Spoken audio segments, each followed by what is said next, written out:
அல்லேலூயா. தேவனை அவருடைய பரிசுத்த ஸ்தலத்தில் துதியுங்கள். அவருடைய வல்லமை விளங்கும் ஆகாய பிரிவை பார்த்து அவரை துதியுங்கள்.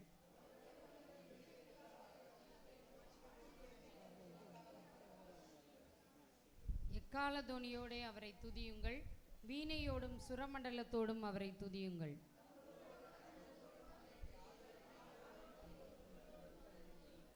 ஓசையுள்ள கைத்தாளங்களோடும் அவரை துதியுங்கள். பேரோசையுள்ள கைத்தாளங்களோடும் அவரை துதியுங்கள். அல்லேலூயா. நாம் யாவரும் அமர்ந்து கொள்வோம். ஆண்டவராகிய இயேசு கிறிஸ்துவின் நாமத்தினாலே யாவருக்கும் என்னுடைய வாழ்த்துதலை தெரிவித்துக் கொள்கிறேன். இந்த சங்கீதமானது கடைசி சங்கீதம் 150. இது ஒரு நன்றி அறிதல் உள்ள சங்கீதமாக காணப்படுகிறது. துதி அப்படின்னாலே நன்றி தான். நன்றியோடு நம்ம தேவனை துதிக்க கொடுக்கப்பட்ட சங்கீதம். நம்ம ஒவ்வொரு இந்த வேதாகம் முழுவதும் பார்த்தோன்னா இது ஆரம்பத்தில் பாருங்கள், தேவன் இந்த வானத்தையும் பூமியும் படைத்திருக்கிறார். அந்த வல்லமை அது எவ்வளோ பெரிய வல்லமை. நம்ம சும்மா ஒரு டூர் போனோன்னா, ஒரு கொடைக்கானல் அது மாதிரி டூர் போனோன்னா அங்கே பார்த்தீங்கன்னு வச்சுக்கோங்களேன், விதவிதமான செடிகள், விதவிதமான புற்கள், இந்த மாதிரி நிறைய பார்க்கலாம். அப்படி ஏகப்பட்ட ஆயிரக்கணக்கான வகை தாவரங்களை தேவன் படைச்சிருக்கிறாரு. அவருடைய வல்லமையை பாருங்கள், எவ்வளோ பெரியது. அந்த இதெல்லாம் பார்த்தோன்னா நமக்கு ஆச்சரியமாக இருக்கும். இப்படியெல்லாம் ஒரு கலர் கலராக பூக்கள் இருக்கா அப்படின்னு சொல்லி நம்ம பார்க்கும்போது ரொம்ப ஆச்சரியமான ஒரு வகையில் இருக்கும். தேவனுடைய வல்லமை அவ்வளோ பெரியது. அல்லேலூயா, அல்லேலூயா. அது மாத்திரம் இல்லை, யாத்ராமத்தில் திரளான ஜனங்களை அவர் என்ன பண்ணார், கடந்து வர பண்ணார். அல்லேலூயா. எகிப்து தேசத்தின் அடிமை வீடாகிய அந்த இடத்துல இருந்து தேவன் கடந்து வர பண்ணார். வரும்போது சும்மா வரல. அவங்களை எப்படி பண்ணாங்க, வானத்திலேருந்து அவர்களுக்கு மன்னாவை கொடுத்து பூமியில் கீழ்காற்றினால் காடைகளை கொண்டு வர பண்ணி என்ன செஞ்சார், அவங்கள போஷிச்சார். அது எவ்வளோ பெரிய வல்லமை. அல்லேலூயா. அவருடைய வல்லமை மகத்துவம் உள்ளது. அல்லேலூயா. அடுத்து பார்த்திங்கன்னா எலியாங்கிற மனுஷன் என்ன பண்ணுறாரு, நிறைய பாகால் தீர்க்கதரிசிகள் முன்னாடி, 750 பாகால் தீர்க்கதரிசிகள் முன்னாடி கர்த்தரே தேவன் என்பதை அவருடைய வல்லமையை விளங்க பண்ணினார். அல்லேலூயா, அல்லேலூயா.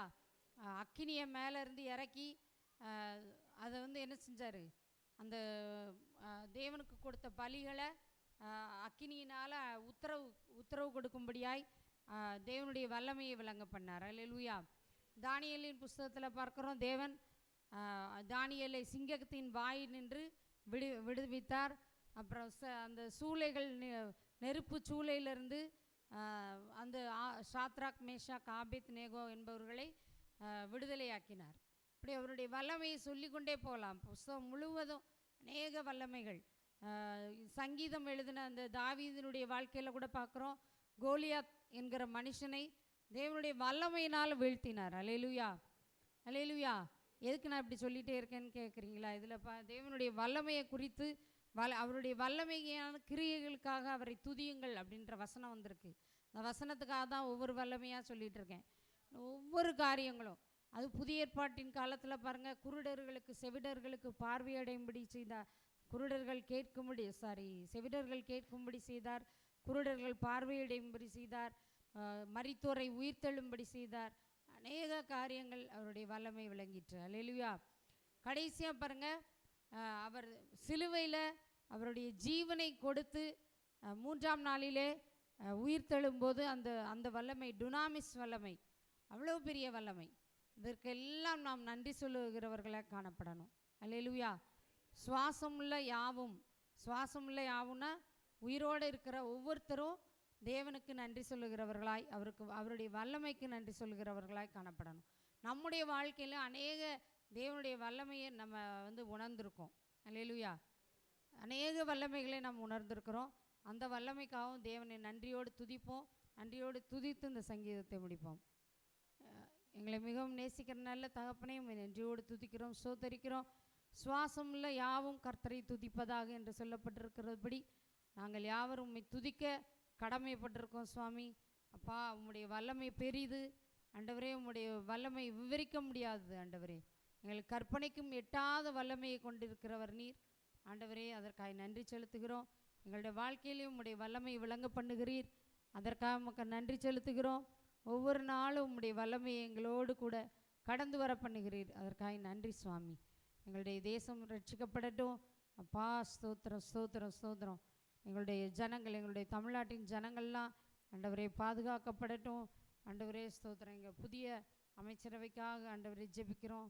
தேவையான ஞானத்தை கொடுங்க ஆண்டவரே ஸ்தோத்திரம். தேசத்துக்கு நன்மையான காரியங்களை அவர்கள் கொண்டு வரட்டும் சுவாமி. அப்பா ஸ்தோத்திரம். எங்கள் சபையை வந்து கருத்தில் கொடுக்குறோம். சபையின் ஆராதனை ஆண்டவரே உபவாச ஜெபம் நடக்கிற ஒவ்வொரு ஆராதனைகளுக்காக உமக்கு ஸ்தோத்திரம். ஆண்டவரே உம்முடைய வல்லமையை அதில் விளங்க பண்ணுங்க. அப்பா ஸ்தோத்திரம். ஆண்டவரே ஸ்தோத்திரம் ஸ்தோத்திரம். எங்களுடைய சபையின் குடும்பங்களுக்காக ஜெபிக்கிறோம். சபையின் குடும்பங்களை ஆசீர்வதிங்க, பொறுப்படுத்து கொள்ளுங்க. ஆண்டவரே ஸ்தோத்திரம் ஸ்தோத்திரம். எல்லா குடும்பங்களையும் உடைய வல்லமை காணப்படட்டும் சுவாமி. எல்லா துதி கன மகிமை எல்லாவற்றையும் ஒருவருக்கே செலுத்துகிறாங்க. இயேசுவின் மூலம் ஜெபங்கள் ஜீவனில் நல்ல பிதாவே. ஆமேன் ஆமேன்.